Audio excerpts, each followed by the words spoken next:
ಓಂ ಶಾಂತಿ.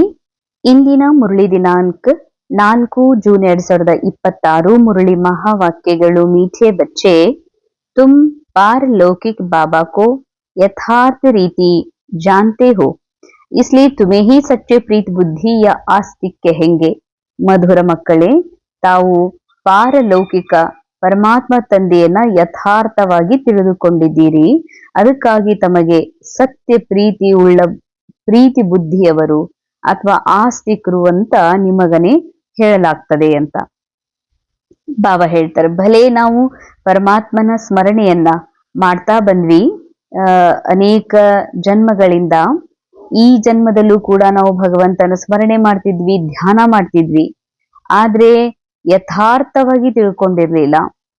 ಯಥಾರ್ಥವಾಗಿ ಅಂದ್ರೆ ಪರಮಾತ್ಮನನ್ನ ನಮ್ ಥರನೇ ಸ್ಥೂಲ ರೂಪದಲ್ಲಿ, ಅವನು ಸೂಕ್ಷ್ಮನೂ ಅದಾನ, ಸ್ಥೂಲನೂ ಅದಾನ, ಶಿವಲಿಂಗದ ರೂಪದಲ್ಲಿ, ಮೂರ್ತಿಯ ರೂಪದಲ್ಲಿ, ಪ್ರಕೃತಿಯ ರೂಪದಲ್ಲಿ, ಹೀಗೆ ಅನುಭವ ಮಾಡ್ತಿದ್ವಿ. ಅದಕ್ಕೆ ಈ ಸಮಯದಲ್ಲಿ ನೀವು ಯಥಾರ್ಥ ತಿಳ್ಕೊಂಡಿರಿ. ಯಾವಾಗ ಯಥಾರ್ಥ ತಿಳ್ಕೊಂಡಿರ್ಲಿಲ್ಲ, ಭಲೇ ಶಿವನ ಭಕ್ತನೇ ಆಗಿರ್ಬೋದು, ಆದ್ರೆ ನಾಸ್ತಿಕ ಅಂತಾರ ಬಾಬಾ. ಈಗ ಪಾರಲೌಕಿಕ ಪರಮಾತ್ಮನ ಸತ್ಯ ಪರಿಚಯವನ್ನ ಅರ್ಥ ಮಾಡ್ಕೊಂಡಿದ್ದೀರಲ್ಲ, ಅದಕ್ಕೆ ನೀವು ಆಸ್ತಿಕರಿದ್ದೀರಿ. ನಿಜವಾದ ನಿಮ್ಮ ಪ್ರೀತಿ ನಿಮ್ಮ ಬುದ್ಧಿಯೊಳಗ ಸತ್ಯ ಪರಮಾತ್ಮನ ಪ್ರತಿಯಾಗಿ ಸತ್ಯ ಪ್ರೀತಿ ಜಾಗೃತಿಯಾಗಿದೆ.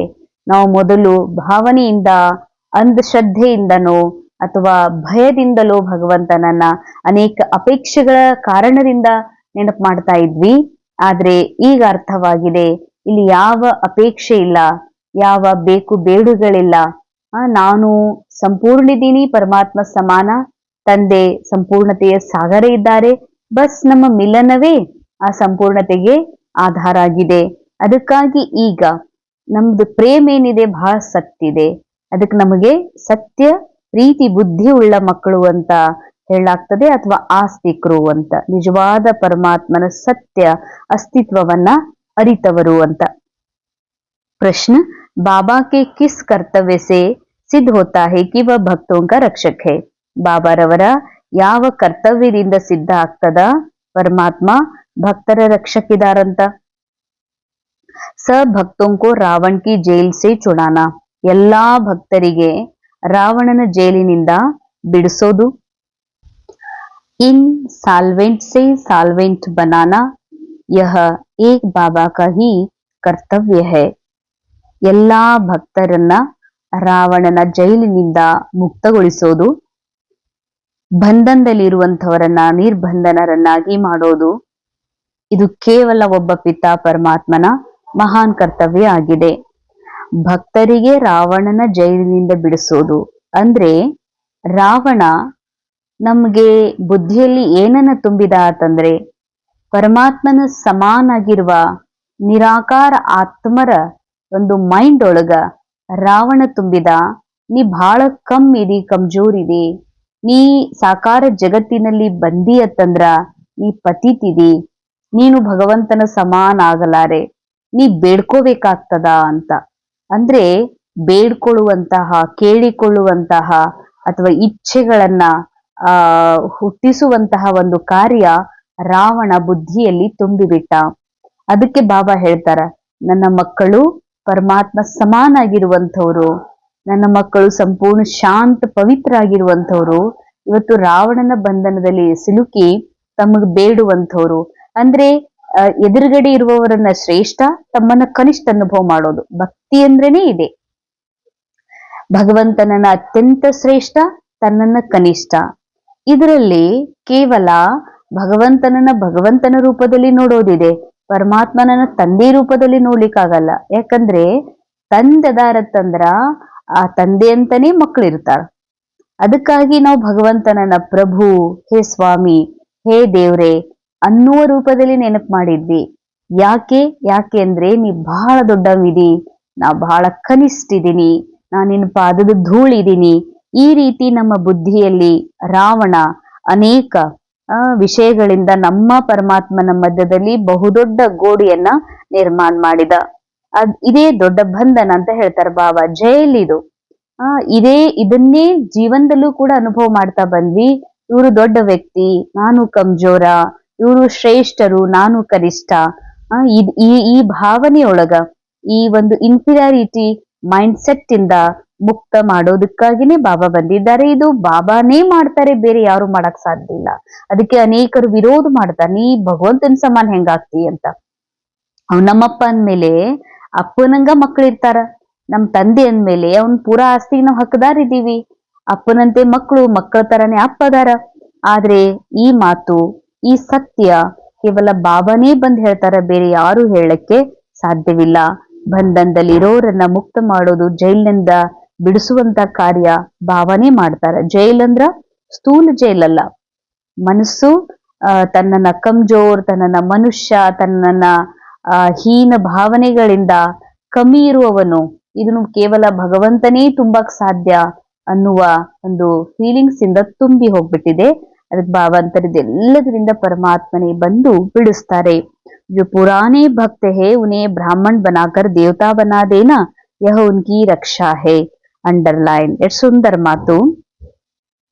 ಬಾಬಾ ನಮಗೆ ಮಾಡುವ ರಕ್ಷಣೆ ಏನು ಅಂದ್ರ, ಅಕಸ್ಮಾತ್ ಕಾಲಿಗೆ ನೋವು ಆಗೋದಿದೆ, ಬಾಬಾ ಇದಾಗ್ಲಾರ್ದಂಗ್ ಮಾಡ್ರಿ. ರಿಪೋರ್ಟ್ ಸ್ಕ್ಯಾನಿಂಗ್ ಮಾಡಿಸ್ಕೊತಾ ಇದೀವಿ, ಬಾಬಾ ರಿಪೋರ್ಟ್ ಅಲ್ಲಿ ಏನು ಬರ್ಲಾರ್ದಂಗ್ ಮಾಡ್ರಿ. ಇದು ರಕ್ಷಣೆ ಅಲ್ಲ. ರಕ್ಷಣೆ ಅಂದ್ರೆ ಭವಸಾಗರದಿಂದ ನಮ್ಮನ್ನು ಮುಕ್ತ ಮಾಡಿ ನಮ್ಮ ಸತ್ಯ ಅರಿವು ಮಾಡಿಸ್ತಿದ್ದಾರಲ್ಲ, ಇದೇ ರಕ್ಷಣೆ. ನಾವು ಅಜ್ಞಾನದಲ್ಲಿ ಮುಳುಗಿರುವಂತವರಿಗೆ ಸತ್ಯ ಜ್ಞಾನದ ಬೆಳಕು ನೀಡ್ತಾ ಇದ್ದಾರಲ್ಲ, ಇದೇ ಒಂದು ಭಗವಂತನ ರಕ್ಷಣೆಯಾಗಿದೆ. ಅದಕ್ಕೆ ಬಾಬಾ ಹೇಳ್ತಾರ, ಯಾವ ಹಳೆಯ ಭಕ್ತರು ಅಂದ್ರೆ ದ್ವಾಪರ ಯುಗದಿಂದ ಯಾವಾಗ ಭಕ್ತಿ ಸ್ಟಾರ್ಟ್ ಆಗಿದೆ ಆವಾಗಿನಿಂದ ನೀವು ಭಕ್ತಿ ಮಾಡ್ತಾ ಬಂದಿದ್ದೀರಿ. ಅದಕ್ಕೆ ನೀವು ಬಹಳ ಹಳೆಯ ಭಕ್ತರು, ನಿಮಗೇ ನಾನು ಬ್ರಾಹ್ಮಣರನ್ನಾಗಿ ಮಾಡ್ತೀನಿ ಅಂತಾರ ಬಾಬಾ. ಅಂದ್ರೆ ಮನುಷ್ಯರಿಗೆ ಸತ್ಯ ಜ್ಞಾನ ಕೊಟ್ಟು ಬ್ರಾಹ್ಮಣರನ್ನಾಗಿ ಮಾಡಿ, ಬ್ರಾಹ್ಮಣರನ್ನೇ ನಾನು ನಾಳೆ ಸತ್ಯುಗದ ದೇವತೆಗಳನ್ನಾಗಿ ಮಾಡ್ತೀನಿ. ಇದು ನನ್ನ ರಕ್ಷಣೆ ಅಂತಾರ ಬಾಬಾ. ಭಕ್ತೋं का रक्षक आया है, अपने सभी भक्तों को मुक्ति जीवन मुक्ति देने. ನಮ್ಮೆಲ್ಲರ ಭಕ್ತರಿಗೆ, ನಾನು ಭಕ್ತನಿಗೆ ಮುಕ್ತಿ ಕೊಡಿಸೋ ಸಲುವಾಗಿ, ರಕ್ಷಣೆ ಮಾಡುವುದಕ್ಕಾಗಿ ಬಾಬಾ ಬಂದಿದ್ದಾರೆ. ಭಕ್ತಿ ಫಲ ಏನು ಅಂತಂದ್ರೆ ಮುಕ್ತಿ ಹಾಗೂ ಜೀವನ್ ಮುಕ್ತಿ. ಮುಕ್ತಿ ಅಂತಂದ್ರೆ ಈ ಏನ್ ಅಜ್ಞಾನದಲ್ಲಿ ಮನಸ್ಸು ಸಿಲುಕಿತ್ತು, ತನಗೆ ಮನುಷ್ಯ ಅಂತ ತಿಳ್ಕೊಂಡ್ ಬದುಕ್ತಾ ಇತ್ತು, ಈ ಲಿಮಿಟೇಷನ್ ಒಳಗಿತ್ತಿದ್ದು. ನಾನು ಅಂತಂದ್ರ ಇಷ್ಟು ಶರೀರ ಉಳ್ಳಂತಹ ವ್ಯಕ್ತಿ, ನಾನು ಅಂದ್ರೆ ಈ ಊರಿನವನು, ಈ ಮನೆತನದವನು, ಈ ಜಾತಿಯವನು, ಅಥವಾ ನಾನು ಅಂದ್ರೆ ಈ ದೇಶದವನು ಅಂತ ಲಿಮಿಟೇಷನ್ಸ್ ದಿಂದ ಬಾಬಾ ನಮ್ಮನ್ನ ಹೊರಗೆ ತೆಗಿತಾ ಇದ್ದಾರೆ. ಅದಕ್ಕಾಗಿ ಬಾಬಾ ಅಂತಾರ ಮುಕ್ತ ಮಾಡ್ತಾ ಇದ್ದಾರೆ ಬೇಹದ್ದಿನೊಳಗ ಅಂತ. ಅಂದ್ರೆ ಈ ಜಗತ್ತು ಬಿಟ್ಟು ಪರೇ ಸತ್ಯ ಸ್ಥಾನದಲ್ಲಿ ನಾನಿದ್ದೀನಿ ಅಂದ್ಮೇಲೆ ಬಾಬಾ ಅಂತಾರ ಆ ಒಂದು ಮುಕ್ತಿ ಕೊಡ್ಸೋದಕ್ಕ ಮತ್ತು ಜೀವನ್ ಮುಕ್ತಿ. ಜೀವನ ಇದ್ರೂ ಕೂಡ ಜೀವನದ ಯಾವ ಬಂಧನಗಳಲ್ಲಿ ಸಿಲುಕದಂತೆ ನನ್ ಸದಾ ಮುಕ್ತ ಮಾಡುವಂಥದ್ದು ಕೂಡ ಬಾಬಂದೇ ಕರ್ತವ್ಯ ಆಗಿದೆ. धारणेಗಾಗಿ मुख्य सार, श्रीमत पर चलकर श्रेष्ठते श्रेष्ठ देवता बनना है. ಶ್ರೀಮತ್ ಅನುಸಾರ ನಡೆದು ಶ್ರೇಷ್ಠಾತಿ ಶ್ರೇಷ್ಠ ದೇವತೆಗಳು ಆಗಬೇಕು ಅಂತಂದ್ರೆ ಸ್ವಯಂ ಈ ದೇಹ, ಈ ಪಾತ್ರ ಆಗೋದಲ್ಲ, ಆತ್ಮ ಆಗುವುದಲ್ಲ. ಆತ್ಮನ ಈ ಮನಸ್ಸು ತನ್ನನ್ನ ಮನುಷ್ಯ ಅಂತ ತಿಳ್ಕೊಂಡಂತ ಹೀನ್ ಭಾವನೆಯೊಳಗ ಅಥವಾ ನಶ್ವರ ಭಾವದೊಳಗೇನ್ ತುಂಬಿದೆ, ಅದರಿಂದ ಮುಕ್ತ ಮಾಡಿ ಶ್ರೀಮತವನ್ನ ಕಲಿಸಿ, ಶ್ರೀಮತ್ ಏನಿದೆ ನಾ ಆತ್ಮ ಅನ್ನುವಂಥ ಮಾತನ್ನ ತುಂಬಿ ಬಾಬಾ ಹೇಳ್ತಾರೆ ದೇವತೆಗಳಾಗ್ರಿ. ದೇವತಾ ಅಂದ್ರೆ ಡಿವಿನಿಟಿ, ದೇವತಾ ಅಂದ್ರೆ ಸಮಾನತೆ, ದೇವತಾ ಅಂದ್ರೆ ಆತ್ಮ ಸ್ವರೂಪದಲ್ಲಿ ಇರುವಂತವ್ರು. ಸೊ ಆ ದೇವತಾ ತವಾಗ್ರಿ. ಸಾರೆ ವಿಶ್ವಕ್ಕೆ ಸಚ್ಚಿ ಸಚ್ಚಿ ರೂಹಾನಿ ಸೇವಾ ಕರ್ನಿ ಹೇ. ಇಡೀ ವಿಶ್ವಕ್ಕೆ ಸತ್ಯವಾದ ಆತ್ಮೀಯ ಸೇವೆಯನ್ನ ಮಾಡ್ರಿ ಹಾಗೂ ಮಾಡಿಸ್ರಿ. ಇಡೀ ವಿಶ್ವಕ್ಕೆ ಸತ್ಯ ಆತ್ಮೀಯ ಸೇವಾ ಮಾಡ್ರಿ ಅಂದ್ರೆ ಬಾಬಾ ಹೇಳ್ತಾರೆ ಸತ್ಯ ರೂಹಾನಿ ಸೇವಾ ಅಂತಂದ್ರೆ ಶರೀರದ ಮೂಲಕ ಮಾಡುವಂತ ಸೇವೆ ಮಾತ್ ಬಾಬಾ ಹೇಳ್ತಾ ಇಲ್ಲ. ಮನ್ಸಾ ಸೇವಾ ಅರ್ಥಾತ್ ಶುದ್ಧ ತರಂಗಗಳ ಮೂಲಕ ಇಡೀ ವಿಶ್ವವನ್ನ ಪರಿವರ್ತನೆ ಮಾಡುವಂತ ಸೇವೆ ಮಾಡ್ರಿ ಮತ್ತು ಅನ್ಯರಿಗೂ ಮಾಡಿಸ್ರಿ. आदि सनातन देवी देवता धर्म की स्थापना में बाबा का पूरा मददगार बनना है. ಆದಿ ಸನಾತನ ದೇವಿ ದೇವತಾ ಧರ್ಮದ ಸ್ಥಾಪನೆಯ ಕಾರ್ಯದಲ್ಲಿ ಪರಮಾತ್ಮನಿಗೆ ಪೂರ್ಣ ಸಹಯೋಗಿಗಳು ಆಗ್ರಿ. ಅಂದ್ರೆ ಪರಮಾತ್ಮ ಸ್ಥಾಪನೆ ಮಾಡುವ ಸನಾತನ ಸತ್ಯ ಧರ್ಮ, ದೇವಿ ದೇವತಾ ಧರ್ಮದ ಸ್ಥಾಪನೆ ಮಾಡ್ತಾ ಇದ್ದಾರೆ. ಈ ಮಹಾನ್ ಕಾರ್ಯದಲ್ಲಿ ಪೂರ್ಣ ಸಹಯೋಗಿ ಆಗ್ರಿ. ಸಹಯೋಗಿ ಏನಾಗ್ಬೇಕಾಗಿದೆ? ಏನ್ ಪರಮಾತ್ಮನಿಗೆ ನಾ ಕೊಡ್ಲಿಕ್ಕೆ ಸಾಧ್ಯ ಇದೆ?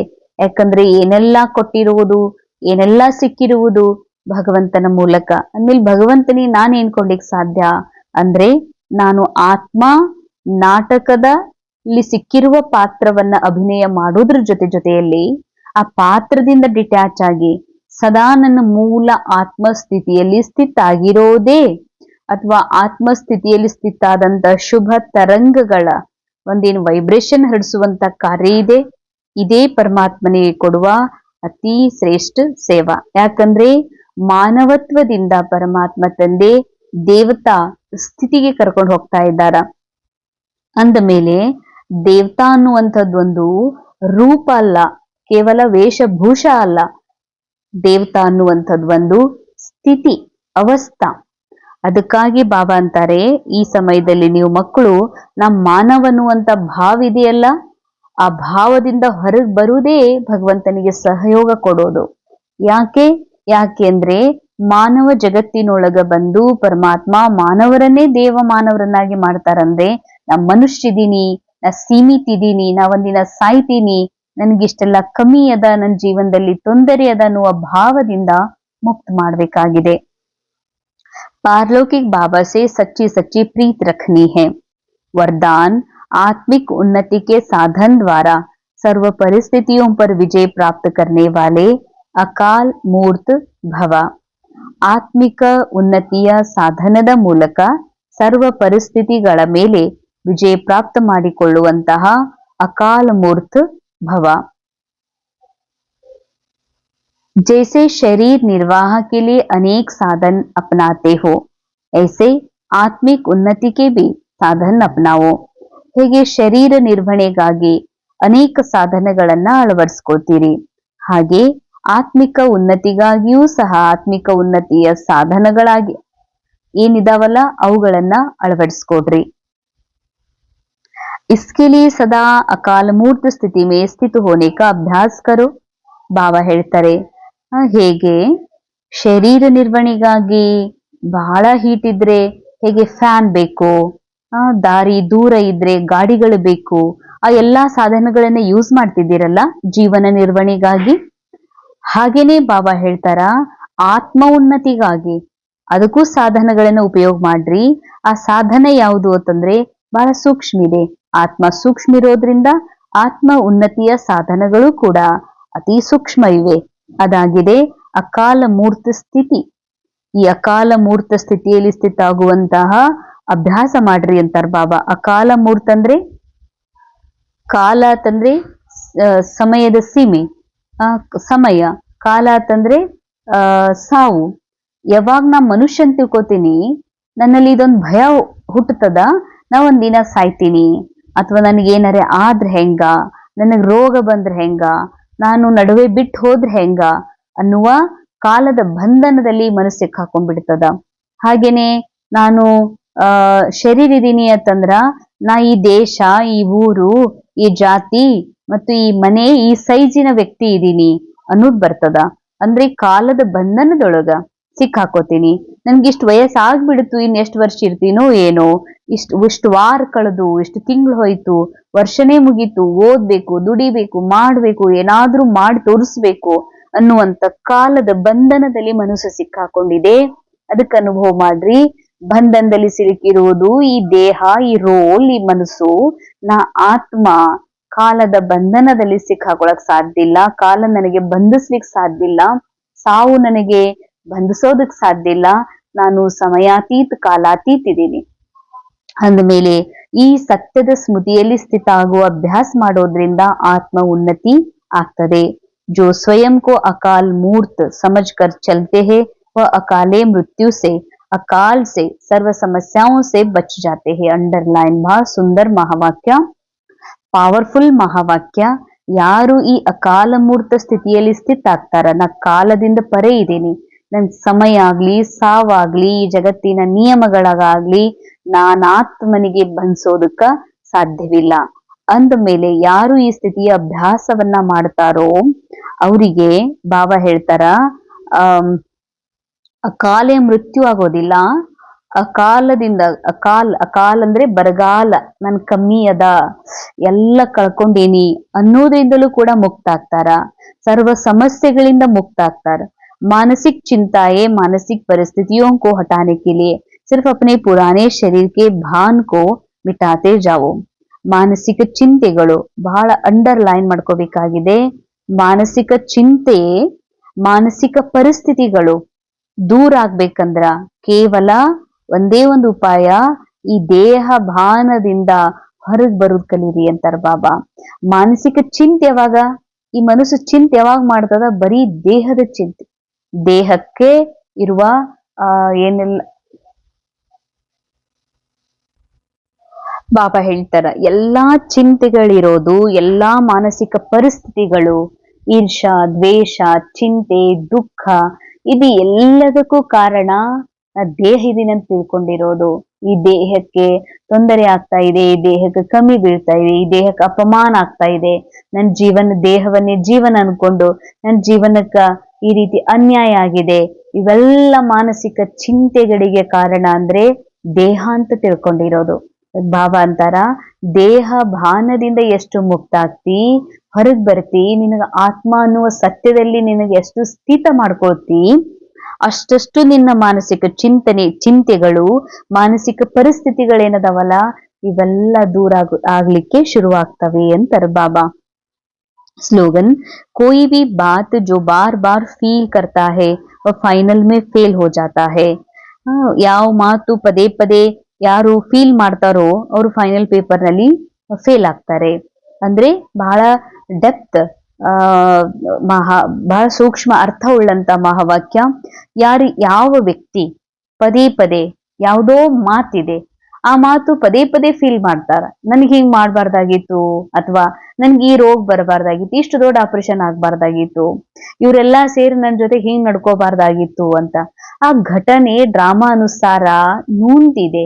ಯಾವ ಘಟನೆಗಳು ಮನುಷ್ಯನ ಕಂಟ್ರೋಲ್ ನಲ್ಲಿ ಇಲ್ಲ. ಏನ್ ಆಗ್ಬೇಕಾಗಿತ್ತು ಅದು ಹೋಗಿದೆ.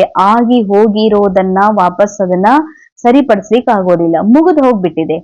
ಆದ್ರೆ ಇದು ಆಯ್ತಲ್ಲ ಹಿಂಗಾಯ್ತಲ್ಲ ನನ್ ಜೊತೆಗೆ ಅಂತ ಯಾರು ಪದೇ ಪದೇ ಫೀಲ್ ಮಾಡ್ತಾರೋ ಅವರು ಫೈನಲ್ ಆಧ್ಯಾತ್ಮಿಕ ಯಾತ್ರೆಯೊಳಗೇನು ಹೈಯೆಸ್ಟ್ ಸ್ಥಿತಿ ಪ್ರಾಪ್ತ ಮಾಡ್ಕೋಬೇಕಾಗಿದೆ. ಪರಂ ಸ್ಥಿತಿ, ಉನ್ನತ ಅವಸ್ಥಾ ಏನ್ ಪಡ್ಕೋಬೇಕಾಗಿದೆ, ಆ ಪರೀಕ್ಷೆ ಒಳಗ ಫೇಲ್ ಆಗ್ಬಿಡ್ಬೇಕಾಗ್ತದ. ಯಾಕೆ? ಈ ಫೀಲ್ ಮಾಡೋದೊಂದು ರೋಗ. ಅದಕ್ ಬಾಬಾ ಫೀಲಿಂಗ್ ದೇವಿ ಅಂತಾರ. ಅಂದ್ರೆ ಸಂಗಮ್ ಯುಗದೊಳಗ ಯಾರು ಫೀಲ್ ಮಾಡ್ಕೋತಾರ ಅವ್ರು ಅಂತಿಮದಲ್ಲಿ ಫೇಲ್ ಆಗ್ತಾರ. ಯಾಕಂದ್ರೆ ಫೀಲ್ ಮಾಡ್ಕೊಳ್ಳೋದು ಅಂತಂದ್ರೆ ಇದು ಬಹಳ ಶ್ರೇಷ್ಠ ಗುಣ ಅಲ್ಲ, ಮನ್ಸಿಗೆ ಹಚ್ಕೊಳ್ಳೋದು ಅಂತ. ಮನ್ಸಿಗೆ ಬೇಜಾರ್ ಮಾಡ್ಕೊಳ್ಳೋದು, ಪದೇ ಪದೇ ಅದನ್ನೇ ನೆನಪು ಮಾಡ್ಕೊಳ್ಳೋದು, ಬಹಳಷ್ಟು ಕೀಳರಿಮೆಯ ಭಾವದಲ್ಲಿ ಮುಳುಗಿ ಬಿಡೋದು. ಆದ್ರೆ ಯಾರು ಹೀಗೆ ಮಾಡ್ತಾರೆ, ಯಾಕೆ ಮಾಡ್ತಾರಂದ್ರೆ ಸ್ವಯಂ ಆತ್ಮ ಆಗಿರುವ ಸತ್ಯ ಗೊತ್ತಿದ್ದು ಸಹ ಅದರ ಅನುಭವ ಮಾಡದೇ ಇರೋದು, ಪರಮಾತ್ಮನ ಸತ್ಯ ಜ್ಞಾನದ ಚಿಂತನೆ ಮಾಡದೇ ಇರೋದು, ಹಾಗೂ ಈ ನಾಟಕವನ್ನ ಡ್ರಾಮಾದ ರೂಪದಲ್ಲಿ ನೋಡದೇ ಇರುವ ಅಭ್ಯಾಸದ ಕೊರತೆ ಇರುವವರೇ ಪದೇ ಪದೇ ಪ್ರತಿ ವಿಷಯಗಳನ್ನ ಸತ್ಯ ಅಂತ ತಿಳ್ಕೊಂಡು ಫೀಲಿಂಗ್ ನಲ್ಲಿ ಬರ್ತಾರೆ. ಇಂದಿನ ಮುರಳಿಯ ಅವ್ಯಕ್ತಿ ಶಾರ, ಸದಾ ಹರ್ಷಿತರಾಗಿರೋದಕ್ಕಾಗಿ ತಮ್ಮ ನೇಚರ್ ಅನ್ನ ಸರಳ ಮಾಡ್ಕೊಡ್ರಿ ಮತ್ತು ಸಹನಶೀಲನ್ನಾಗಿ ಮಾಡ್ಕೊಡ್ರಿ. ಸದಾ ಹರ್ಷಿತ್ ರೆಹನೆ ವಾಲೋಂ ಕಾ ಯಾದಗಾರ್ ವಿಷ್ಣು ಕೆ ರೂಪ ಮೇ ದಿಖಾಯಾ. ಸದಾ ಹರ್ಷಿತ್ ಆಗಿರುವಂತವರ ಯಾದಗಾರ ವಿಷ್ಣು ರೂಪದಲ್ಲಿ ತೋರಿಸಲಾಗಿದೆ. ಯಾಕೆ ಅಂದ್ರೆ ಹರ್ಷಿತರಾಗಿರೋದು ಇದು ಮುಖದ ಒಂದು ಎಕ್ಸರ್ಸೈಸ್ ಆಗ್ಲಿ, ಮುಖದ ಆಕ್ಷನ್ ಅಲ್ಲ, ಇದು ಒಂದು ಅವಸ್ಥಾ, ಇದೊಂದು ಮನಸ್ಸಿನ ಸ್ಥಿತಿ ಅಂದ್ಮೇಲೆ ಅದಕ್ಕ ಏನಂತ ತೋರಿಸಿದ್ರು, ಹರ್ಷಿತ ಹೆಂಗಿರ್ಬೇಕಪ್ಪ ಅಂದ್ರೆ ಯಾದಗಾರ್ ಸ್ಮರಣೆ ರೂಪದೊಳಗ ವಿಷ್ಣುವಿನ ರೂಪದಲ್ಲಿ ತೋರಿಸಿದ್ದಾರೆ. ಹೇಗೆ ವಿಷ್ಣು ಕ್ಷೀರ ಸಾಗರದಲ್ಲಿ ಆರಾಮವಾಗಿ ಮಲ್ಕೊಂಡಿದ್ದಾನ, ಜ್ಞಾನದ ಸ್ಮರಣೆಯನ್ನ ಮಾಡ್ತಾ ಹರ್ಷಿತವಾಗಿದ್ದಾನ. ಅಂದ್ಮೇಲೆ ಹರ್ಷಿತರಾಗಿರುವುದರ ಸಾಧನ ಆಗಿದೆ ಜ್ಞಾನದ ಸ್ಮರಣೆಯಲ್ಲಿರೋದು. ಅಂದ್ರೆ ಅಂಡರ್ಲೈನ್ ಬಹಳ ಮುಖ್ಯ ಮಾತು, ಹರ್ಷಿತ್ ಇರ್ಬೇಕು ಅಂತಂದ್ರ ಅದಕ್ಕೆ ಆಧಾರನೇ ಆಗಿದೆ ಜ್ಞಾನದ ಸ್ಮರಣೆ, ರೋಲ್ನ ಸ್ಮರಣೆ, ಈ ರೋಲ್ನ ಚಿಂತನೆ, ಈ ರೋಲ್ನ ಅನೇಕ ವಿಷಯಗಳ ನೆನಪುಗಳನ್ನ ಮಾಡ್ಕೊಳ್ಳೋದ್ರಿಂದ ಹರ್ಷಿತ ಆಗಿರೋದಂತೂ ಬಹಳ ದೂರದ ಮಾತು, ದುಃಖ ಅಪ್ಕೊಂಡ್ಬಿಡ್ತದ. ಬಾಬಾ ಹೇಳ್ತಾರೆ, ಯಾರು ಜ್ಞಾನದ ಚಿಂತನೆ ಮಾಡ್ತಾರೋ ಅವರು ಹರ್ಷಿತರಾಗಿರಕ್ ಸಾಧ್ಯ ಇದೆ. जो जितना ज्ञान का सिमरन करते ವ उतना ही हर्षित रहते. ಅಂಡರ್ಲೈನ್ ಸಿಂಪಲ್ ಮಾತು ಏನು, ಯಾರು ಎಷ್ಟು ಜ್ಞಾನದ ಚಿಂತನೆ ಮಾಡ್ತಾರೋ ಅವರು ಅಷ್ಟು ಹರ್ಷಿತಿರ್ತಾರ. ಇದರ ಅಪೋಸಿಟ್ ಇಕ್ವೇಶನ್ ಏನಿದೆ, ಯಾರು ಎಷ್ಟು ದೇಹದ ಚಿಂತನೆ, ದೇಹದಾರಿಗಳ ಚಿಂತನೆ, ತನ್ನ ಜೀವನ ಮತ್ತು ತಾನು ತನ್ನ ಸಂಸಾರದ ಚಿಂತನೆ ಮಾಡ್ತಾರೋ ಅವರಷ್ಟೇ ಚಿಂತಿತ, ಅವರಷ್ಟೇ ದುಃಖಿ ಆಗ್ತಾರ. ಯಾರು ಎಷ್ಟು ಆತ್ಮಚಿಂತನೆ ಜ್ಞಾನ ಚಿಂತನೆ ಮಾಡ್ತಾರೋ ಅವರಷ್ಟೇ ಹರ್ಷಿತರಾಗಿರ್ತಾರೆ. कोई भी ಪರಿಸ್ಥಿತಿ ಉನ್ಕಿ ಹಿಮ್ಮತ್ ಉಮಂಗ್ ಉಲ್ಲಾಸ್ ಕೋ ಕಮ್ ನಹೀ ಕರ್ ಸಕ್ತೆ. ಯಾವ ಪರಿಸ್ಥಿತಿನೂ ಕೂಡ, ಅಂದ್ರೆ ಪರಿಸ್ಥಿತಿ ಅಂತೂ ಬರವೇ, ರೋಲ್ ಇರುತಕ ಪರಿಸ್ಥಿತಿ ಬರ್ತಾವ, ಆದ್ರೆ ಅವರ ಒಳಗಿರುವ ಹಿಮ್ಮತ್ ಉಮಂಗ್ ಉತ್ಸಾಹವನ್ನ ಎಂದಿಗೂ ಕಮ್ ಮಾಡಕ್ ಸಾಧ್ಯ ಇಲ್ಲ. वे सहनशीलता की शक्ति से हर परिस्थिति को सहज पार कर लेते हैं. ಅವರು ಸಹನಶೀಲತೆ ಶಕ್ತಿಯಿಂದ ಪ್ರತಿಯೊಂದು ಪರಿಸ್ಥಿತಿಯನ್ನ ಸಹಜವಾಗಿಯೇ ಪಾರು ಮಾಡಿಬಿಡ್ತಾರೆ. ಯಾಕೆಂದ್ರೆ ಸಹನಶೀಲತೆ ಅರ್ಥ ಆಗಿದೆ ಈ ವಿಶ್ವವನ್ನ, ಈ ದೃಶ್ಯಗಳನ್ನ ನಾಟಕದ ರೂಪದಲ್ಲಿ ನೋಡೋದು. ಯಾವಾಗ ರಿಯಲ್ ಅನ್ಸ್ಕೊಳ್ತದ ಅವಾಗ ಮನ್ಸಿಗೆ ಹತ್ತದ, ಸಹನ್ ಮಾಡ್ಲಿಕ್ಕೆ ಆಗೋದಿಲ್ಲ.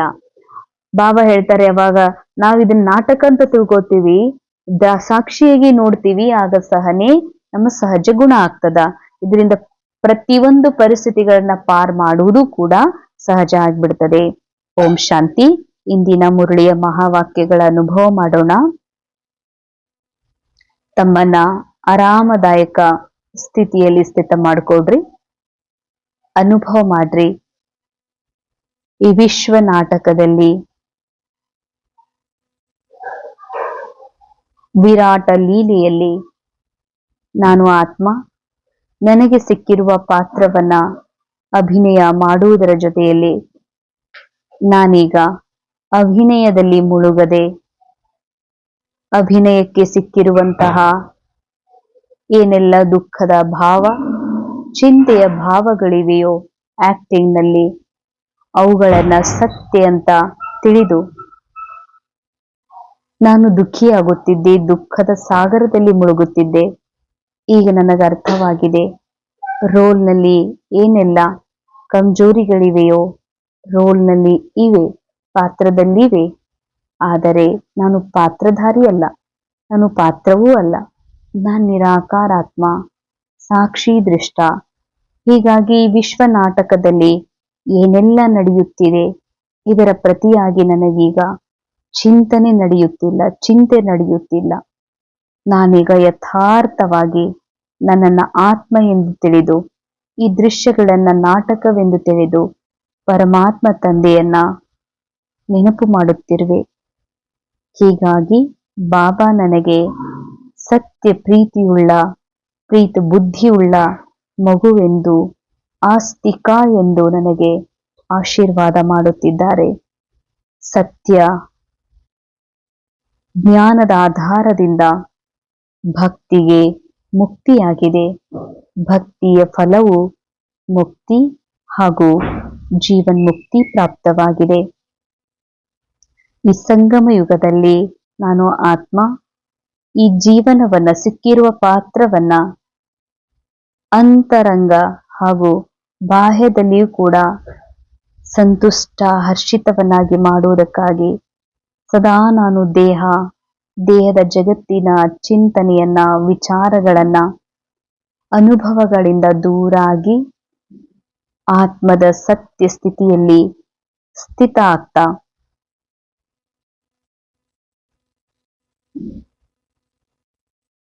ಜ್ಞಾನದ ಚಿಂತನೆಯ ಮೂಲಕ ಸದಾ ಹರ್ಷಿತ ಹಾಗೂ ಆನಂದದಾಯಕ ಸ್ಥಿತಿಯ ಅನುಭವ ಮಾಡುತ್ತಿರುವೆ. ಈಗ ನನಗೆ ನನ್ನೆದುರು ಪರಿಸ್ಥಿತಿಗಳು ಅನೇಕ ಬರುತ್ತಲಿವೆ, ಆದರೆ ಸಮುದ್ರದ ಅಲೆಯಂತೆ ಪರಿಸ್ಥಿತಿಗಳು ಬರುತ್ತಲೇ ಇವೆ, ಅವು ಹೋಗುತ್ತಲೇ ಇವೆ. ಆದರೆ ನನ್ನ ಸ್ಥಿತಿಯು ಪರ್ವತದ ಹಾಗೆ ಸದಾ ಅಚಲ್, ಅಡೋಲ್, ಸದಾ ಹರ್ಷಿತವಾಗಿದೆ. ಓಂ ಶಾಂತಿ. ಓಂ ಶಾಂತಿ.